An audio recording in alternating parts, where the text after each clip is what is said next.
You don't want to know for how many years I've been delaying making this video. That's because I would always think to myself, oh, I'm not good enough at this language yet, so I will embarrass myself. Or let me wait until I am at a more communicative level in that language so that I can make more complex sentences.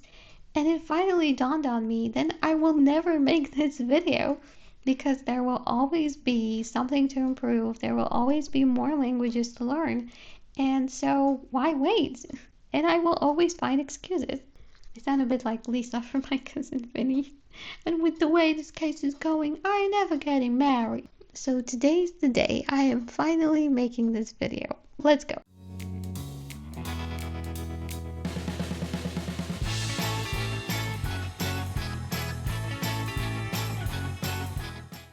And if you're wondering why I'm wearing the exact same shirt as I did in my previous video, that's because when you have a full-time job, you save time by recording multiple videos in one day.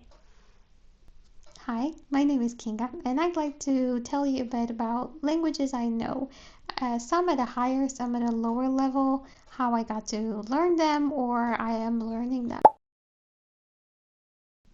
Polski jest moim językiem ojczystym, więc naturalnie zaczniemy od niego. Mieszkam w Polsce od urodzenia i chociaż chętnie pomieszkałabym może przez kilka lat za granicą, to moje serce zawsze będzie należało do tego kraju. Jestem bardzo dumna z tego, że jestem Polką i tutaj mieszkam, zwłaszcza biorąc pod uwagę bardzo burzliwą historię tego kraju. Uwielbiam taki szeleszczący dźwięk naszego języka i skomplikowane głoski, które sprawiają wiele problemów obcokrajowcom. Polski jest jednym z najtrudniejszych języków świata, więc zdecydowanie cieszę się, że jest on moim pierwszym.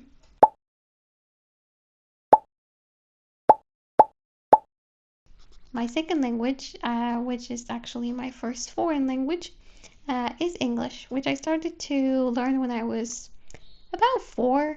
I started with learning and singing nursery rhymes on cassettes and CDs that my mom would buy me. So it would be the absolute hits like B-I-N-G-O and Twinkle Twinkle Little Star, and of course the biggest hit of them all, Head, Shoulders, Knees and Toes Extravaganza. I instantly fell in love with the language, so much so that when I was in kindergarten and I was 5 years old, there was a special class for English class for only 6-year-olds, and I begged them to allow me to go there, and finally they were like, "Fine, kid, just go." So I did. Then I had English at school because it's actually part of the official curriculum here in Poland. But the actual fluency I reached without school, or mostly without school. And the reason why is because I would just watch a ton of stuff, okay? A lot of YouTube, and I would watch a lot of films, and just practice, basically immerse myself in the culture without going there. And with today's resources, you honestly can do it. So, and I always just adored this culture. So I grew up on shows like Mr. Bean and Keeping Up the Appearances, Monty Python, IT Crowds, Allo Allo, Blackadder, and I could just go on and on. Okay. I would watch Escape to the Country with my mom, and I would read a lot of books, so like Tolkien and Agatha Christie. So when I actually visited England for the first time when I was 23 years old, by that time it honestly felt like home. I use English every single day, both in my personal and in my professional life, because I have actually done work as a translator, interpreter, language teacher, stuff like that. Um, I'm especially passionate about accents. I just love recognizing accents. I am that annoying kind of person that's just like, oh, he's Scottish, oh, he's Irish when we're watching films, while the other people are like, can we watch the film, please? Ma troisième langue est la langue française. J'ai commencé à l'apprendre quand j'avais 7 ans. Et parce qu'il y avait des cours hors curriculum, donc j'ai commencé à fréquenter ces cours Et on commençait officiellement à apprendre la langue française dans mon école quand on avait 10 ans. Donc, on l'a fait. Mais donc, j'ai dû répéter toutes les choses que j'avais appris avant.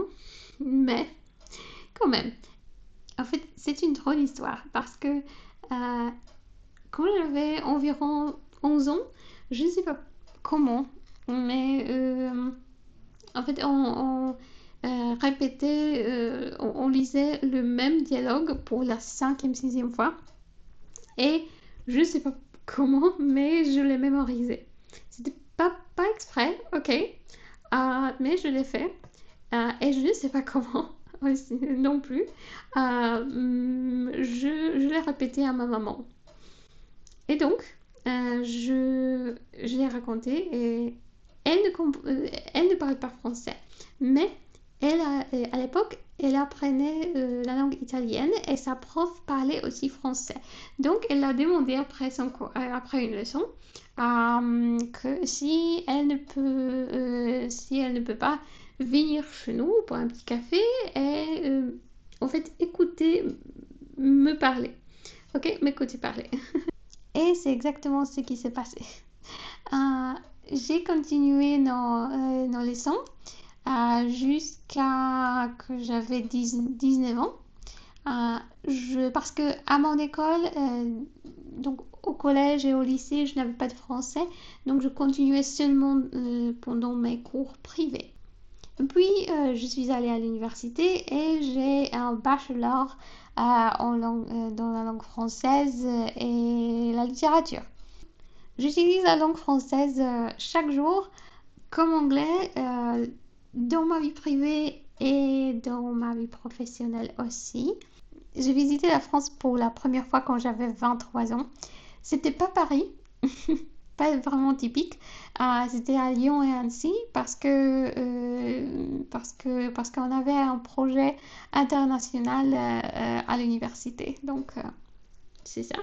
Mais c'était un rêve. C'était top.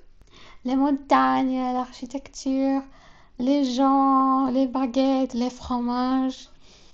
Mm. Oh, les fromages. La quarta lingua è la lingua italiana.